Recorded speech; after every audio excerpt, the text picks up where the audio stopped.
avec le docteur Kierzek. Bonjour Gérald. Bonjour Samuel. Gérald, on vous retrouve tout à l'heure à 11h30 pour votre émission Question de santé où vous nous parlerez ce matin du danger pour notre santé de certains vêtements.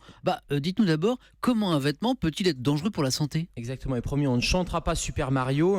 Il n'y a pas que la météo justement qui peut influencer votre état de santé, il y a aussi le choix de la tenue vestimentaire. Allez, juste un exemple Samuel, un jean très slim, vous savez, ces jeans qui moulent la coupe qui va vraiment vous serrer. Eh bien un jean trop slim, trop serré peut réduire le flux sanguin et donc le retour veineux. Et donc ça peut gêner la circulation veineuse au niveau des jambes avec des engourdissements. Ça, c'est pas très grave, mais en revanche, ça peut aggraver une insuffisance veineuse. Et il y a quelques épisodes comme ça ou quelques histoires dans la littérature scientifique qui montrent que ça peut gêner, ça peut aggraver cette insuffisance veineuse. Et donc attention, si vous avez des varices, si vous avez déjà des problèmes de jambes lourdes, eh bien un jean très slim peut être néfaste pour la santé. Donc il faut éviter, prendre une coupe un peu plus large et puis éviter de s'accroupir aussi de manière prolongée parce que tout ça, ça va réduire le flux sanguin. Et sinon, à quel autre type d'affection notre corps peut être exposé par les vêtements ?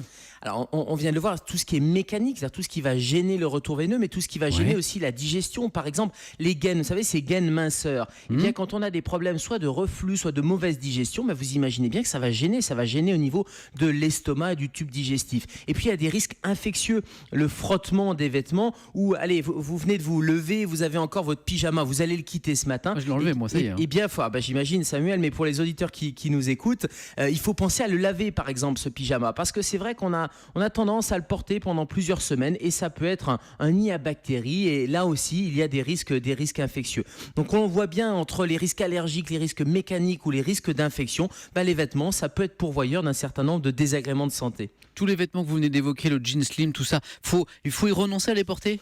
Y renoncer non, mais il faut une taille adaptée. Alors, je sais bien qu'il faut souffrir pour être beau, mais il faut quand même une taille adaptée. Il faut penser à l'hygiène, y compris sur les tenues de nuit. Et puis allez, aujourd'hui, si vous allez à la piscine, par exemple, les maillots de bain, juste un petit mot sur les maillots de bain, il faut les sécher, il faut les laver là aussi, parce que ça peut avoir des conséquences fâcheuses. Donc on parlera de tout ça à 11h30, posez-nous vos questions. On parlera aussi d'allergie aux vêtements, parce que ça existe, de problèmes cutanés. Voilà, c'est de l'hygiène et du bon sens et ça devrait éviter bon nombre de désagréments de santé. Très intéressant tout cela. Merci beaucoup Dr Kierzek. On vous retrouve de 11h30 à midi pour questions de santé et vous reviendrez donc plus longuement sur ces vêtements déconseillés pour notre santé justement.